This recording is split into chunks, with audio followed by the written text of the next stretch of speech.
This month's podcasts are sponsored by Aubergine Legal. Do you sometimes worry that your business isn't meeting all its legal compliance requirements and wonder if you're ticking all the legal boxes? Are you losing sleep worrying about a piece of legislation that you may or may not be complying with? Perhaps you need some help with your client contracts or your data protection compliance. Or maybe you're worried that your website doesn't have the right documents or legal notices in the right place. Perhaps you have a brand that you want to protect with a trademark. How about if you could outsource it all and eliminate all of your worries? If so, then get in touch with Aubergine Legal, a friendly commercial legal consultancy offering practical and clear commercial legal advice without the overwhelming legal jargon, taking the worry away and helping you to protect your business and minimise your risks. Aubergine offers a free 30-minute consultation if you have any questions or want to find out if they can help, and you can access this link and book your free 30-minute call via the link in the show notes. Welcome to the Bring Your Product Idea to Life podcast. This is the podcast for you if you're getting started selling products or if you'd like to create your own product to sell. I'm Vicky Weinberg, a product creation coach and Amazon expert. Every week I share friendly, practical advice as well as inspirational stories from small businesses. Let's get started. Today on the podcast, I'm talking to Debbie Scott from Sheila Sells Sea Shells. That's a bit of a tongue twister, isn't it? So Debbie works with oyster and scallop shells. They're created by the sea and enhanced by her. Debbie is based in Tunbridge and she handcrafts beautiful seashells, turning them into pieces of treasure that you can keep forever. Her oyster and scallop shells have so many uses and make the best Christmas presents and other gifts too. They're unique, they're eco-friendly, and yet they're just beautiful. I've never seen anything like Debbie's products, so I was really fascinated to find out about how she sources these shells, what she actually does with them to turn them into pieces in art, the time that takes, and also how she prices her products, because you can imagine the work that she does is very time intensive. She produces these beautiful pieces. And as I'm sure you'll be aware, pricing for handmade products can always be a bit tricky. So it was really interesting to hear Debbie's take on that, as well as all the other things she had to share with us. So I really hope you enjoyed this conversation with Debbie. So hi, Debbie. Thank you so much for being here. Hi, how are you today? Really good, thank you. Thank you so much for joining me. And can we start with you please give an introduction to yourself, your business and what you sell? Yeah, of course. So I'm the owner and founder of Sheila Sells Seashells. My name is actually Debbie. My husband's Australian and he's just called me Sheila for years, so it's kind of stuck. So we live in Tunbridge with our daughter Aggie, and we love going to the beach. It's our happy place. And I've got two businesses really. I've got Scott Communications, which is my main business, where I offer copywriting, editorial, proofreading, PR and public affairs services to businesses and individuals. But what we're here to talk about today is Sheila Sells Seashells, which is my arts and crafts business, where I hand decorate oyster and scallop shells. Thank you so much, Debbie. And because obviously this is audio and people can't see your products, although of course we're going to link to your website in the show notes and hope everyone goes to have a look. But can you just briefly explain what your shells are? So just give us a little, I know it's really hard to do it audibly, but if you can just describe them for us. Yeah, so I take oyster and scallop shells and I turn them into sort of beautiful treasures that you can keep forever. So they can be used for all manner of things. The world really is your oyster. You can use them as trinket dishes, ornaments, jewellery trays, salt and pepper cellars, necklaces, anything really, cufflink holders.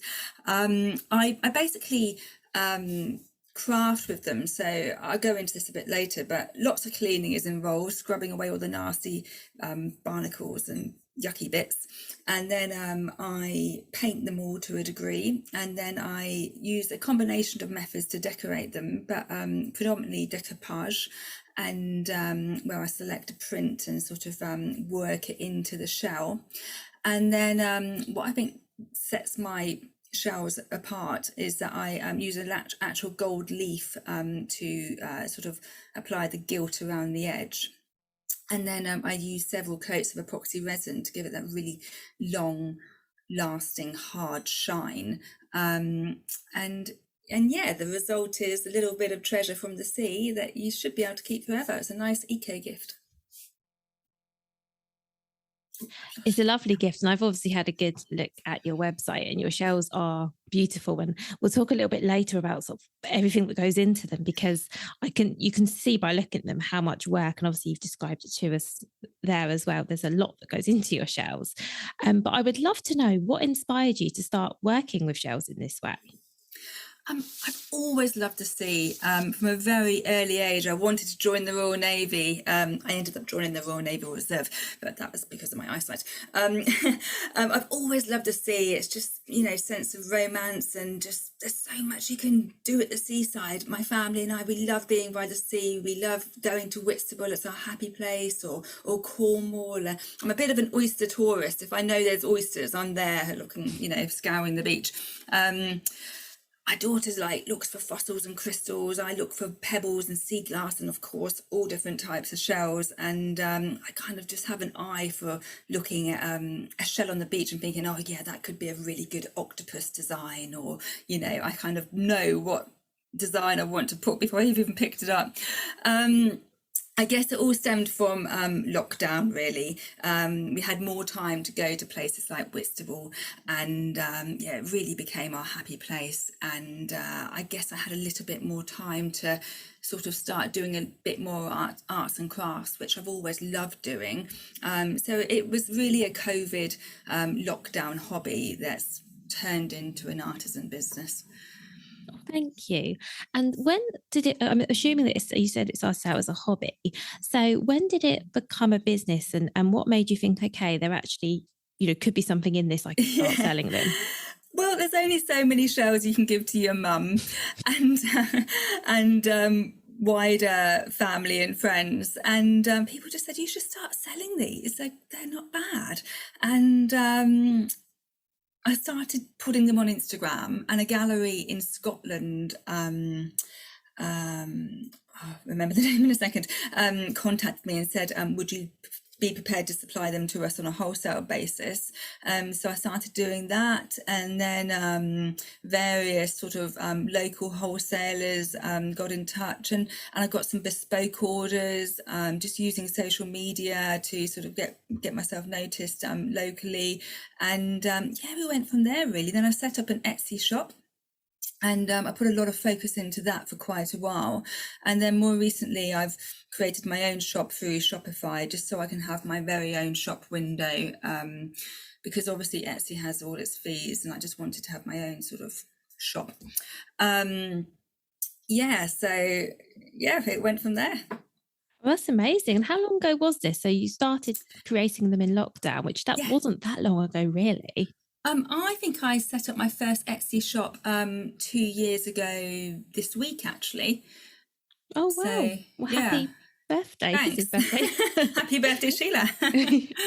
Oh, that's amazing. And actually, that hasn't been that long for, when you mentioned, I was going to ask about all the places you're selling your shells, and you are selling them in a lot of places, aren't you? Which, for 2 years on, I think that's amazing. Yeah, I guess I'm learning all the time, and you live and learn with wholesale, because you obviously have to adjust your prices, and the wholesalers have their own sort of barriers and VAT and things. They've got their overheads to consider, so it's got to be worthwhile supplying them, but obviously I want to have the few key wholesaler outlets. So Whitstable is a key one, my home turf Tunbridge is a key one, Tunbridge Wells is great. I kind of don't want to expand that part of it too much, and that's why I've really invested in my own sort of shop window as well. And of course, I love working on bespoke commissions. Quite a few people have come to me and said, we've got this really special memory of a loved one that we'd like to have this, can you put this photo on a shell, or this painting on a shell? So I've done that. That all started actually when someone came to me and said, my father's passed away, but he loved going to the old Neptune pub on the beach in Whitstable, and we'd love to get that on the shelf. So that's where that all started. That's really lovely. I was going to ask about bespoke orders, because it's really nice you're going to offer that. And as you say, when you're selling wholesale, I guess you're having to send more, I don't want to say generic, because I know each of your shells is unique, but it's, yeah, they're not as personal, are they? No, that's right. But I do try and tailor each the designs to each outlet. So, for example, Tunbridge Castle like the Union Jack ones, and they stocked the coronation shells that I did. The Silver Sheep in Tunbridge Wells on Chapel Place, they like really quirky, funky styles to match the sort of persona and image of their shop. So yeah, and I always tailor to customer and client feedback as well. That's really amazing you're able to do that. And I do want to talk a little bit more about the wholesale side, if that's okay. So are you wholesaling mainly to smallish independent retailers? Yeah, on the whole, and they come and go. I mean, sadly, the zero waste shop at the cafe on the Pantiles recently closed down. Everyone's got their own sort of cost of living struggles, so they do come and go. But fortunately, I still have the outlet at the Silver Sheep in Tunbridge Wells.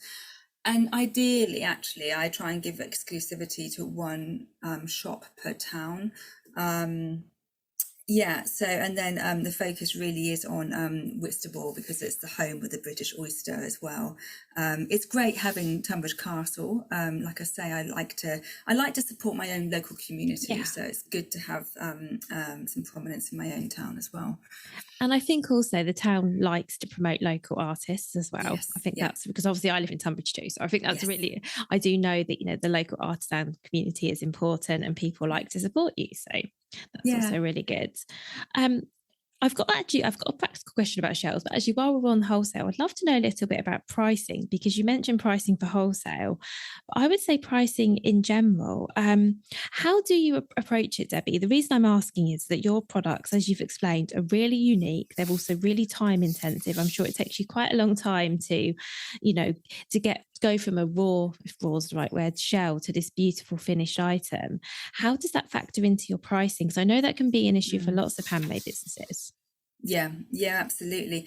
And like you've got to get over imposter syndrome. You've got to believe in your own self-worth and think, hang on a minute, it's taken me like 2 weeks plus to create this batch of shells. And it doesn't matter whether I'm doing one shell or 40 shells, it still takes 2 weeks because of the whole process. You can't speed it up. I'd say it's really time intensive. It's a real labor of love, but I do love it. So that's great. You've got to remember the time it takes to actually search for the shells, go to Whitstable, spend a day looking for them, like trudging around at low tide, getting really dirty. The cleaning, I must say, is the bit I like least. You've got to get out there, scrub all the yuck away, because obviously it's a source of food. It's got the oyster attached by a muscle, and you've got to get rid of all the remnants of that. Scrub, bleach, leave to dry in the sun, and then I file them to make the edges nice and smooth. The products that I actually use are really expensive, so the resin is probably my biggest outlay. Packaging is also very expensive, as is the actual, I use real gold leaf to apply the gilt around the edge. So they're all costs that I've got to consider as well. And then obviously there's my time on top. I'd say the sort of rarity of the shell. So you might get a real whopper that you're not going to find very often. So you're going to price that a bit higher. So generally, if I've got one of those really big shells that's hard to come by, I'd say that's £30. A large one is 25, a medium is 20, and then the smaller ones are 15. They're the sort of prices I use at my craft markets and on my website. With wholesalers, you know, it's down to you to establish that relationship. Generally, you don't really want to go below a 60-40 ratio in terms of pricing there, because then it's no longer worth your while. I guess you've got to think about establishing your brand.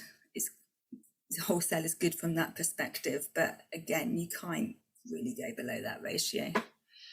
Thank you so much for explaining all of that. And you also, just so you know, you answered my practical question, which was I was going to say, where did you get the shells? So you answered that. Thank you. Well, I can elaborate a little bit more because I like to. It's from an eco perspective. I like to say that I am sort of giving them a new lease of life. from restaurants. So I've got a really good relationship with a seafood restaurant called Pebbles on the Beach in Bexhill-on-Sea, and they saw my shells on Instagram and said, could you put our logo on our scallop shells, and we wanted to use them as sort of seafood platters, and they also serve up the bill and some chocolates on them as well. And they actually keep their scallops that are from Rye for me, and then I decorate them, and then they resell them in their restaurant, sorry. So that's great. And also Verdigris in Tunbridge sometimes keep their oyster shells for me, because otherwise these beautiful shells are just going to go in the bin. So there's that sort of upcycling, giving them a new lease of life. And then we love just looking on the beach, and it doesn't matter if it's a shell or sea glass or pebble or driftwood or fossil or crystal. It's just a fun family day out to go looking for shells as well. It's so nice that you mentioned that your daughter likes doing that with you. I think that's lovely. Yeah. I mean, you just develop an eye, and she has got an incredible eye for crystals and fossils, and she's actually busy developing her own business. She's only 8, but she's been a bit inspired by what I do, and she's developed her own website called bunnyfish.co.uk, which is actually sort of merchandise, t-shirts and drinks bottles and key rings and all stuff kids like, but we have pet bunnies and pet fish, so she's developed bunny fish, but a lot less. She uses AI with her dad to develop the products, but luckily for her, it's all based on drop shipping, whereas mine is really labour intensive. So yeah. I'm super impressed. I'm going to go and have a look at that immediately. As soon as we finish recording, I'm going to go to bunnyfish.co.uk. Yeah, I'm just really proud that, a little bit of this sort of entrepreneurial spirit has rubbed off on her at a really early age. So hopefully, she'll go somewhere. Well, that's super impressive. And thank you for explaining your pricing process as well, because something I see quite a lot with businesses that hand make their products is accounting for the materials, but maybe not accounting for the time. Yeah. And so I think it's really great that from the start, sounds like you factored that in.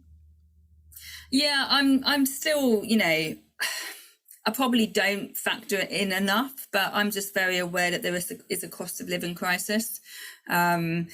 And I do want my products to be affordable. I know that they will last forever, and they should be a pretty unique gift that the recipient probably hasn't already got. But I want them to be affordable as Christmas presents or teacher presents or what have you. So, yeah. No, I think they're great. And do you find, because you mentioned about, whether you're making one or you're making them in batches, just practically, I'm just curious, is it more time efficient and cost effective to make them in batches rather than sit there and work on one? I'm kind of going a bit crazy at the moment because I've got like Christmas markets, they're looming, and I'm just trying to make my day job's really busy, but I basically never sit down and watch telly. So in an evening, I'm just busy making shells. I guess a batch of maybe 30, probably can't go much beyond 40, because at the end of the day, I don't have a studio. I'm just using my craft room is the spare room in the house I've taken over. I think most people like me start off working on the kitchen worktop, and then the rest of the family get really annoyed with, in my case, shells being everywhere. So now I'm sort of limited to the spare room in the house, which I've turned into my craft studio. So I can't really do more than say 40 at a time, and that's really going some. But yeah, there'd be no point in making 5, because you've got to mix up all the resin, which I say is really expensive. So you've got to mix it up and use it. You can't throw it in the bin, it'd be a waste. So yeah, and I suppose as well, if you're washing 5 shells, you might as well be washing 20 shells. Absolutely, yeah. Yeah, definitely. Well, that's really interesting. It's great to hear that you've found a process that works for you as well. Yeah, you live and learn. You always, I must say, I've got my first ever shells that I decorated, and I will probably always keep those because they're they mean something to me. But I look back on them and think, oh gosh, I could have done that better, or could have done that differently. You live and learn, you discover new materials, new gold leaf, new resins, new techniques all the time, and you just get better at what you do and more critical of your work. Quality control, Yeah. you're always raising the bar. So I think that makes sense, because I think when you're hand making, of course, the more you do it, the better you're going yeah, to get it. yeah, And definitely. yeah.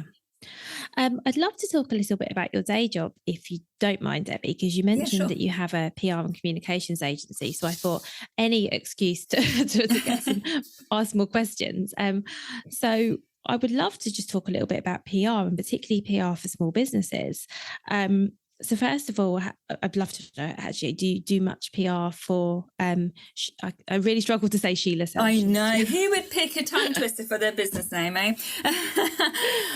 Do you know, I need to be better at practicing what I preach. I was looking at my SEO yesterday, and I'm just like, it needs to improve.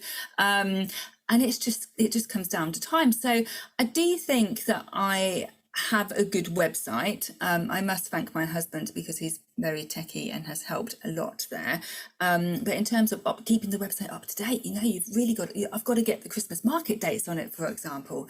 But I will be updating it with all my new products very soon, actually, ahead of those markets.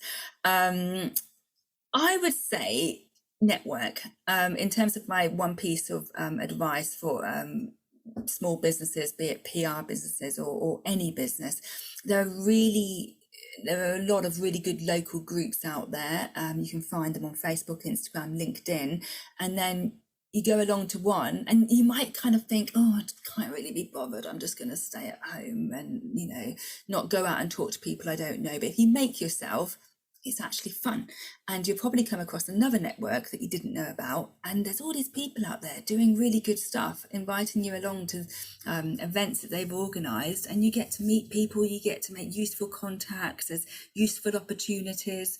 I'd say keep the old imposter syndrome in the box, because it always creeps in, and self-doubt, and should I really be charging this much an hour, or are my shells worth this much? It's like, stop it, shush, of course they are. You've got to believe in yourself. I'd be careful about offers that come to you. Like there's always the sort of, not scam emails, but you get bombarded by emails offering you SEO services or what have you, or website services. Well, just be a bit wary, because some of them, I don't know, I've spent money on paid ads before that haven't yielded much return, and I look back thinking they were expensive, I shouldn't have done that. But you live and learn. So my best piece of advice is just get yourself out there, talk to people, have fun, and network. I think that's great advice. And coming back to what you were saying about, whether you want some help with a website or SEO, I think network is also a great way to get recommendations for people to work with as well.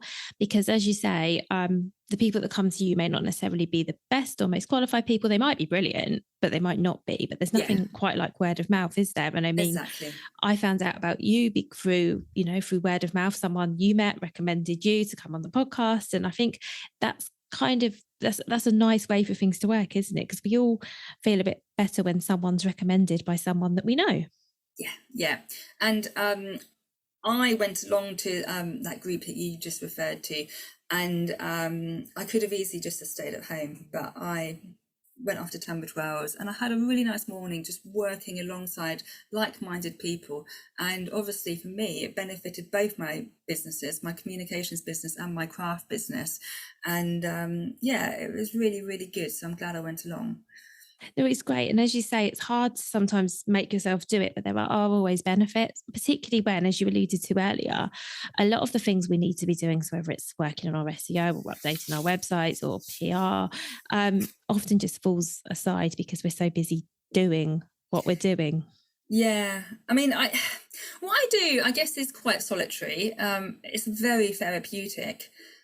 But I do enjoy the social side of things. So that's why I enjoy the markets. I enjoy dropping into wholesalers. I've actually run some workshops. So the last workshop I ran was at the Artifighter Retreat in Southborough, which was great. I also ran one at the Ella Bella restaurant in Tunbridge.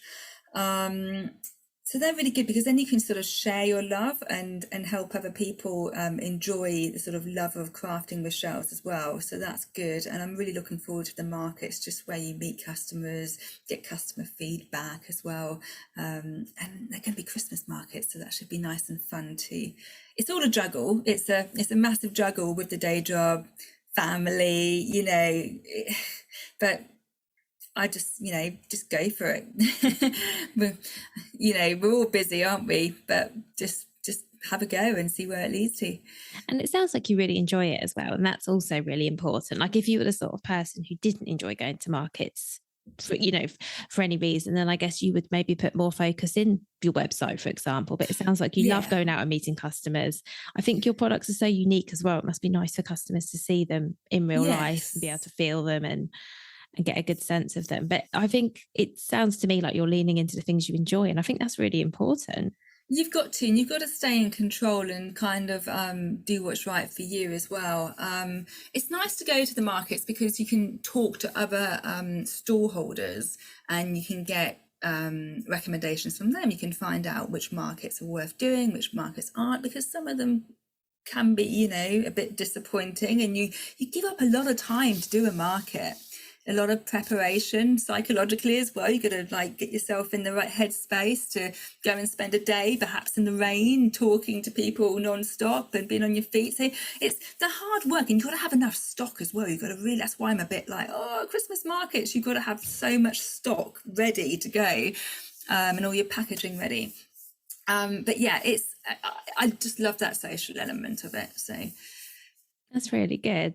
And coming back, so I've got one more question on your day job is, do you have any PR advice for small product businesses? Because I know that's part of what you do day to day. So I'm just wondering, I love to get as much as possible out of of course.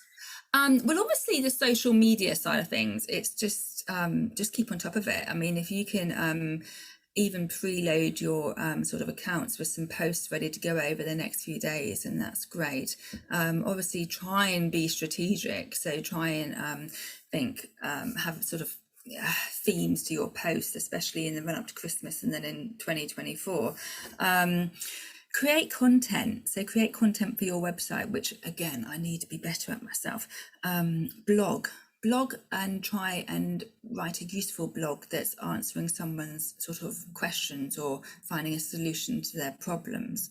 And yeah, like I said, just network, put yourself out there, promote yourself through you physically getting out rather than being insular and staying at home. Yeah, and one thing leads to another. Keep pushing on those doors, and one of them might open, and you might find a client in the most unlikely of places, you know. And the more you can build your sort of repertoire and write up your case studies and write up about clients and have that content on your website and signpost to your website, maybe through your social media, is going to get you more noticed and hopefully more work in the future. That's so helpful. Thank you. And I think what I'm taking from what you said is about just putting yourself out there, which I think when you are working alone, particularly if you're sitting there and you're making your products, I guess it is quite solitary. So I think that's really good advice to just make yourself and your products more visible. Because unfortunately, it's like, unless you do that, I think it's harder definitely for people to find you, isn't it? I mean, there's so much out there at the moment. There's so much content and so many businesses, and there's a lot going on. So I think now more than ever, we probably have to actually make an effort to get seen. Yes, yeah, absolutely. Yeah, but I would just say, just go for it. Just have your plan, be strategic, know where you want to spend your money, know how you want to spend your time, and have some key events in the diary, and just keep sort of being proactive and pushing in the right direction. That's brilliant. Thank you so much, Debbie. Thank you. Thank you for everything you shared. I'm going to make sure we link to everything that we've spoken about in the show notes for this episode. So we're going to link to your products business and also to your communications business as well, so people can come and have a look at both. Brilliant. Thank you. Thank you. Thank you so much for listening right to the end of this episode. So that you can get the full back catalogue and lots of free resources on my website, vickyweinberg.com. Please do remember to rate and review this episode if you've enjoyed it, and also share it with a friend who you think might find it useful. Thank you again, and see you next week.